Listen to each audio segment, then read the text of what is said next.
Hello, I'm Layne Hartsell with the Korea IT Times, and I'm here with Dr. Raja B. Singh, the Chief Scientific Officer at BioAero and also the Research Innovation Vice President at Cardi AI.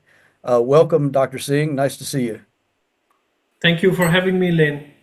Let me start with some of your background. Now, you trained in internal medicine and then did a further PhD in cardiology, so MD PhD. Can you talk about this path that you've uh, reached to go to where you're at now? Of course, I'm speaking with Dr. Singh, who's in Canada at the moment, but also works in Seoul. So, Anyo Hashimnika, I should say. Anenga Hashimika. It's a pleasure to be here, and I should say, Kansam Nida. Thank you for having me as Kamsahamnida. well. So thank you for having me as well. I trained as a physician and practiced medicine for a number of years. One of the things that I realized during the course of my practice in medicine was that we are not treating our patients uniquely. Every human being is very, very unique. The way we treat our patients is a one size fits all.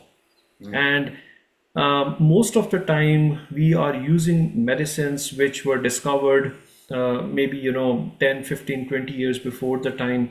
Maybe at that time, they were very advanced. The diagnostic techniques, the tools that we had, the medicines we had, they were very good for those times. But as we progress, we haven't updated our things. And so that prompted me to go into the area of research. And I was very fortunate to have a fellowship which allowed me to do my PhD in cardiology. And during the course of my PhD, we actually investigated why people have heart attacks. Mhm. What are the underlying reasons for heart attacks? What exactly happens at the cellular level inside the heart? What happens inside the blood vessels of the people? How they get constricted? How there is a deposition of cholesterol and atherosclerosis happening in those patients, which eventually leads to ischemic heart disease or having a heart attack. Many people, they would have some electrical disturbances in the heart. And eventually, once that heart gets damaged, it starts going into heart failure. Mhm. And so that was something that I worked on during the course of my PhD, and that led to some very good seminal publications, some research work that we did. Had a chance to present it at various international conferences. It was very well received. That put me on a path of how we can implement precision health and personalized medicine in the clinic, and how we can look at our patient as an individual, and what are the modalities and tools that we need to actually have a more precise and personalized approach to the management of our patient.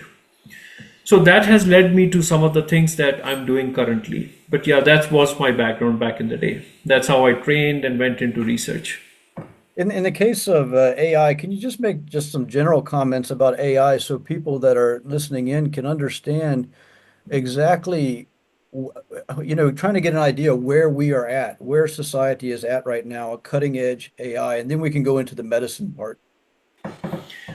So when we talk about artificial intelligence, I'm using my intelligence to make a decision.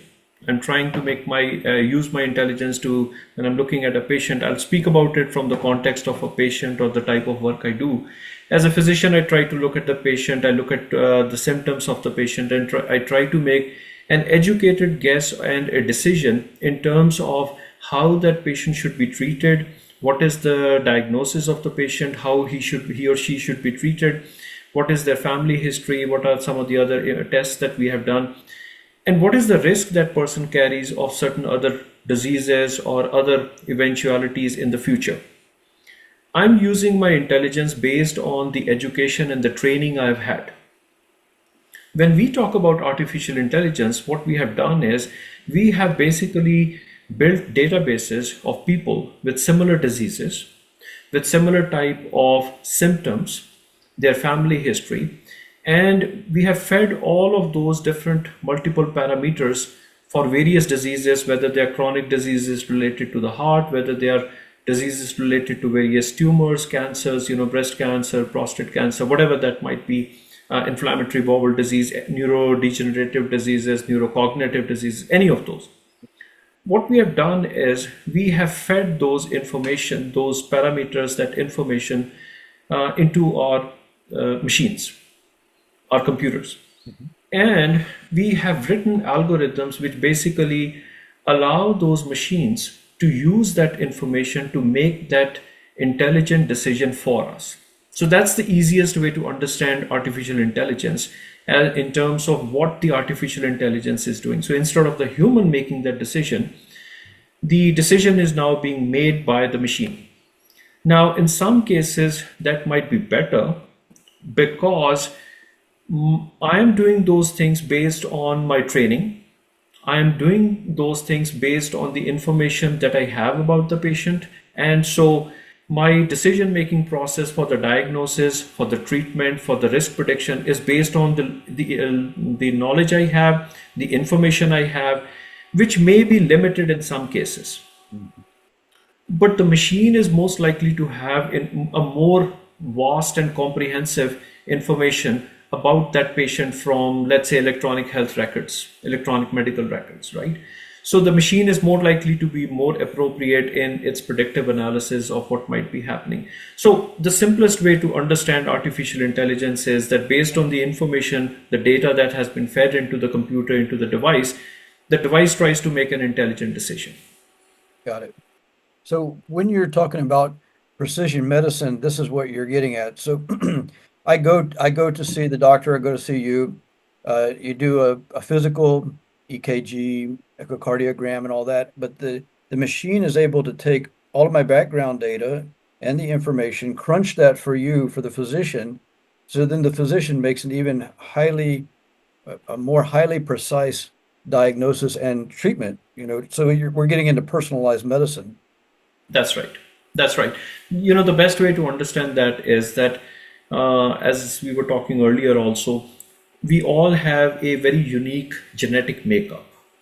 And that genetic makeup, the type of genes that we have, and any variations we may have in those genes, they basically predispose us to the production of certain proteins in our body. Now, there could be an excessive production of a protein, there could be a deficiency of a protein, there could be production of an aberrant protein as well, right? Now, all of those physiological functions in the body, they are being controlled by our genes. They are being controlled by our genes, but they are being executed by various other components. Like, for example, we talk about the RNA. So, transcriptomics becomes important. That's another field that we try to look at the RNA of the individual, right? Because they are involved in the execution of that. The individual produces various metabolites during their metabolism, degradation of the food that they are eating. That produces certain metabolites. The metabolites they produce, they act as signaling molecules. So they are also producing an effect. And then there are environmental effects, which are causing changes to the expression of those genes, how those genes are expressing themselves, whether they're overexpressing themselves or they're underexpressing themselves. When we use the word expression, what we're trying to basically say is how that protein, that gene is able to influence or cause the production of a certain protein. Right? So that would basically be the meaning of the word expression there. So it goes DNA, RNA transcription into proteins. Okay. That's right. Okay. Absolutely. Right. Now, those environmental factors, they can influence the behavior of the genes without actually changing the genes. Okay. By affecting the behavior of the genes, the expression of the genes, they can actually change the production of proteins, they can influence the production of the various RNA, and they can influence the production of various metabolites without actually causing any variation or mutation in the gene itself. So now I've talked to you about genomics, the genes that we were born with, the environmental effects on those genes affecting their expression, which we call as epigenetics, the effect of the RNA, which are responsible for the execution of the commands coming from those genes, transcriptomics, the proteins which are produced, proteomics, and then we are talking about metabolomics, the effect of the metabolites which are produced. All of these components, when we are able to analyze all of those and see, make an imagery of those, which allows us to say that, if an individual has 20,000 genes, then which of those genes have any variations? What are the epigenetic influences, the changes in the RNA or the transcriptomics or the proteomics of that individual? And we are able to combine that information. Then we have a more precise and personalized approach to understanding how the physiology of that individual is working. Got it. And that's where actually, the AI part comes in, because so far, what we have been doing is we have been looking at isolated genes, small components of RNA, small components of proteins, not the whole genome of the individual. And since we were looking at limited number of genes, limited number of proteins, we were able to, get away with small computational analysis. But now we are going into areas where we want to have a more comprehensive overview of that patient, of that individual, use all this information for diagnosis, treatment, at the same time use this for any risk prediction in the future. So that's where AI comes in, because now we need those analytic AI-based, AI-driven analytical tools for the analysis, and then we go into the realm of machine learning, where we start making predictive models, training our AI tools, algorithms on how to use that data to predict outcomes in the future. And Yeah. those could be focused on the individual, but they can also be expanded to the larger population. So that's the concept of precision health and personalized medicine, and how we use all these multi-omics data. And then we can combine, as you were saying, we can combine all of that omics data with the family history of the individual. We can combine that with any symptoms that individual has. We can combine that with imaging data that we have, the blood biochemistry that we have of the individual. So, the paradigm shift that we are seeing in management of patients is where we are combining all of these different modalities to have a more precise and personalized approach to managing our patients. Let me ask you a quick question about mRNA, because I think that people listening are going to pick up on that one related to the vaccine. Now, mRNA, just so to be clear, is probably the most extraordinary development in biotechnology. Is that a correct statement? Yes.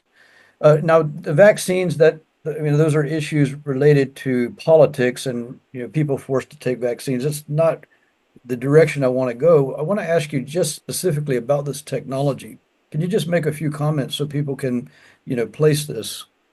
See, when we are talking about RNA, for example, right? The reference you're making to the messenger RNA is RNA, first of all, is a part of the genetic machinery. We talk about the DNA, which is the double helix that we always think about. There are two intertwined helixes, and they carry all the genetic information coded from our parents, which is coming in. But if we were to go back to our high school biochemistry and biology, then in addition to the DNA, we have the RNA. Now, the RNA, and especially the mRNA, which is the messenger RNA, that's the one which is carrying all the information from the DNA, from the genes, and taking it to the ribosomes for production of those proteins, right? So there's a couple of ways of looking into it. One of them is the normal physiology of the human beings, where this information is being carried. But the other part is where disease pathology comes in, where viruses, for example, and mostly viruses, they can come in and target that particular component of the transcription process, which can affect the production of proteins in the body. Because the ultimate objective of the virus in the body is its own survival. And the survival of the virus or any other viral particle in the body usually happens through producing more viruses, right? And they do that by hijacking the RNA machinery of our body, so that they can divert it from producing the proteins that it should be normally producing for our body, they hijack it so that it can now help them to produce more protein, more viral RNA, more viruses, right? So, from a disease perspective, that's one thing. The the third part there around the vaccine part is where we have used RNA in different ways, and the ways we have tried to look at RNA in different type of therapeutics, for example, is where we have used now those type of things to actually develop various vaccines. Now, those vaccines can actually be used for treatment of various viral diseases. Like, for example, in case of the COVID vaccine, we use the various mRNA vaccines and everything. That is something we have been doing for a number of years. It's not something new that we started doing it only recently. That has been used for various other viral infections also, but mostly that has been used for a couple of other things. One of them is gene editing. The second one that we have used those mRNA based vaccines is for oncology, where you can actually use that. You can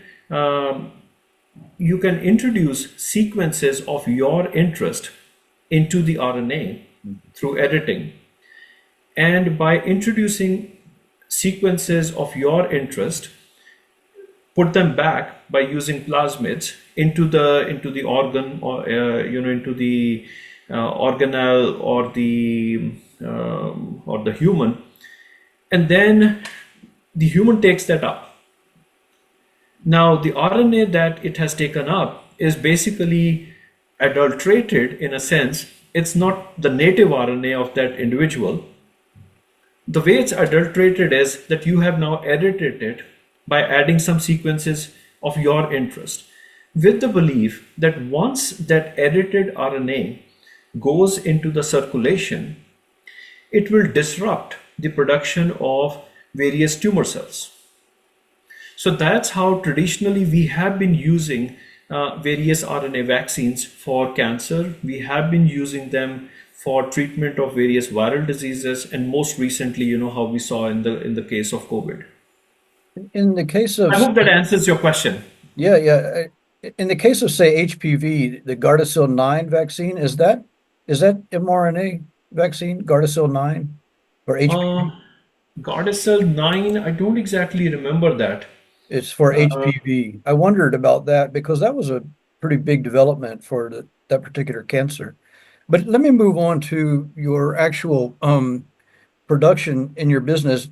For BioAro, do you have the products already on the market, or are they coming down the pipeline?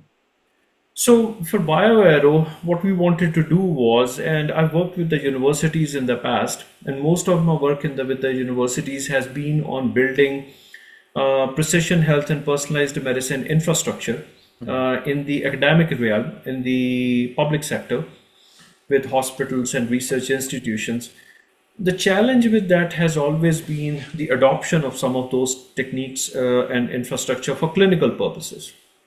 They're doing very good when it comes to research purposes, but for using them for clinical purposes, for actual patient requirements, our adoption and intake of those has been slow. And that's where I had these conversations and meetings with the CEO of our company, BioAero, and he suggested that why don't we try to build those type of infrastructure and things in the private sector through our spin-off. So that's how BioAero was created. That's one. The second thing is that in terms of the products and things that we have, we started off actually by building our own AI driven computational software platform for end-to-end analysis of multi-omics data, genomic, epigenomic, microbiome, transcriptomic data. The intent there was that one of the hurdles, the challenges, the stumbling blocks that we have noticed is that you can take a blood sample, get it sequenced from any lab, any place in the world. The ability to analyze that data for clinical outcomes has always been a stumbling block, has always been the big problem because of which clinical adoption has not been possible. And then universities and colleges and hospitals all across the world, what they try to do is they try to build their own bioinformatic pipelines for the analysis. So there's no standardization, right? You go from one lab to another, the pipelines for analysis of their genomic data, they can differ. They are not standardized, right? So when we started out, the intent was to build our own AI-based platform, and we call that as Panomic.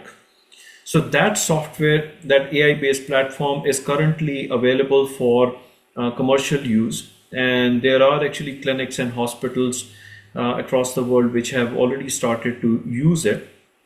We have right now a hospital in Taiwan, for example, which is using it. There are some institutes in Europe which are using it. I mean, we are going through certain pilots to refine them and modify that platform for their purposes, because everybody has certain niche requirements. So that one right now is in the market, commercially available. But one of the things that we noticed in the course of the development of that AI platform was that we need a lot of data, human data, to develop, validate, and train that platform. And so the challenge that we got was that we were not able to get enough data from publicly available sources. So in the process, we ended up developing our own state-of-the-art sequencing facility here based out of Calgary. So in that facility now, we have state-of-the-art sequencing devices, high-end sequencing devices that we use for whole genome sequencing, whole exome sequencing, epigenomics, and microbiome sequencing. So we take samples from the gut microbiome, skin microbiome, oral microbiome, and we can sequence them and make a list of all the organisms which are present in that sample.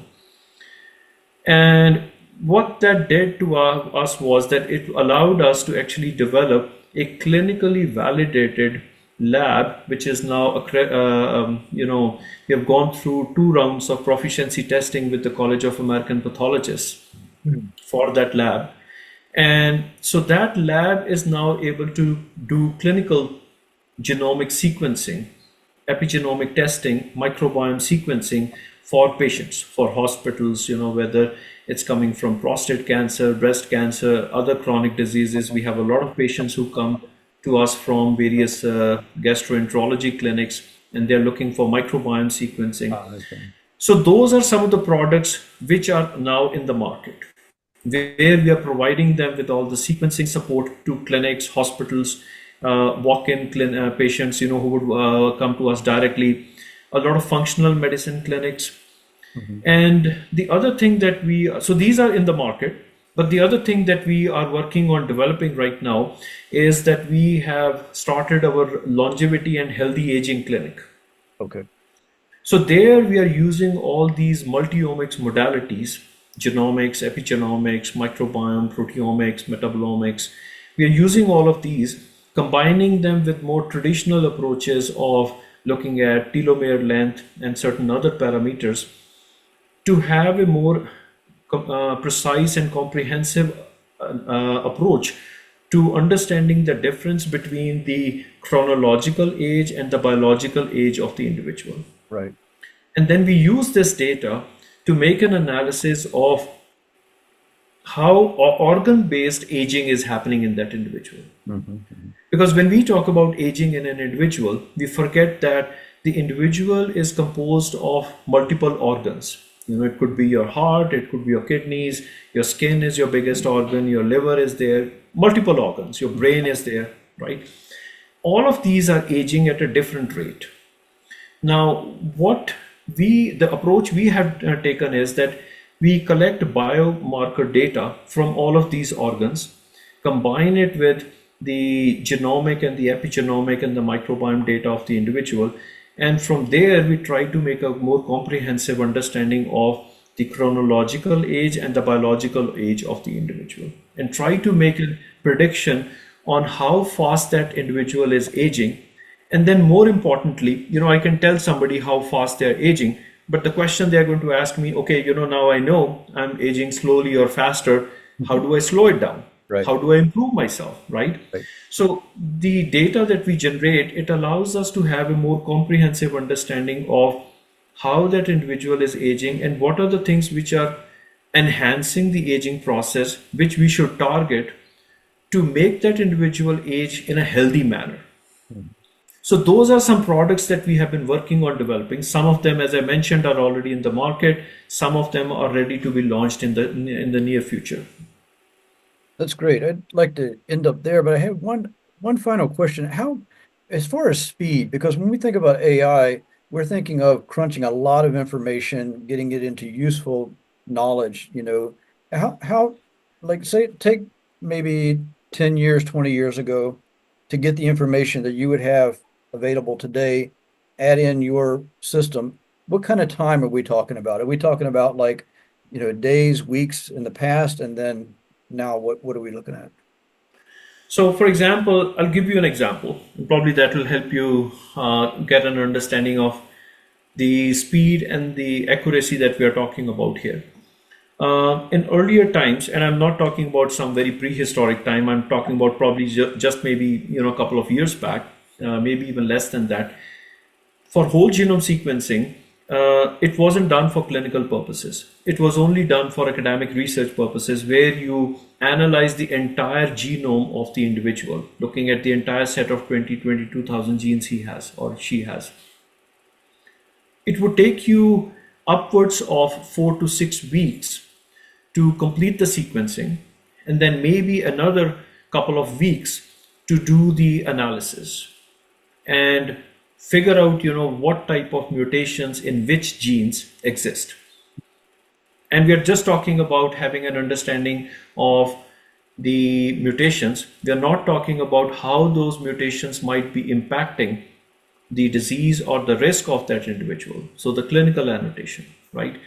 And so we're already looking at, in this context, we are looking at something which could take 4 to 6 months for us to do one whole genome sequence. So what people did was they started a more smaller, feasible approach of looking at a select number of genes which might be involved in a particular tumor or in a particular disease. So, for example, when we talk about breast cancer, we always talk about BRCA1, BRCA2, right? But there are other genes also involved. So that's why analyzing a limited number of genes is not considered feasible.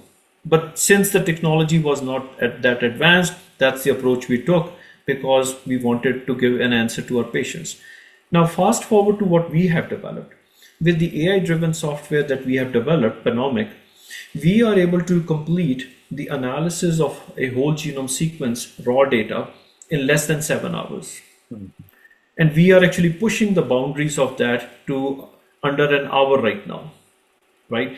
So in that case, you like the machine that we have, for example, that machine allows us to do 50 whole genome sequences in 30 hours. Wow. Now I have a machine, which is a Cadillac, which can do 50 whole genome sequences in 30 hours, but I don't have the analytical tools to Right. analyze that data, right? So that's where we started pushing the boundaries of the software that we developed so that, we can match the analysis part with the sequencing part. So now we are at that stage where we can do the analysis of a whole genome sequence with a report in your hand. And I'm not talking about raw data being analyzed, which you have to still go through. Mhm. A report in a PDF or a Word format in your hand, ready for use in less than 7 hours. And we are actually pushing it to about an hour now. Usable data, usable information. Usable data. Yeah, yeah. Absolutely. So I Wow. think that's how you can understand how AI has helped us fast track the development of some of these analytical tools and do a more comprehensive analysis. And then, we always have to make sure that the data that we are generating, useful data, the reports that we are generating, they are actionable. So they have some clinical information in them, which is useful to a physician, and they're accurate. So that's where, the repeated testing and proficiency testing with the College of American Pathologists or the College of Physicians and Surgeons comes in place to ensure that our pipelines are robust and efficient and accurate. That's great. It's wonderful technology. I've been speaking with Dr. Raja B. Singh. He's the Chief Scientific Officer at BioArrow and also the Vice President of Research Innovation at Cardi AI. Thank you so much. Wonderful to have you.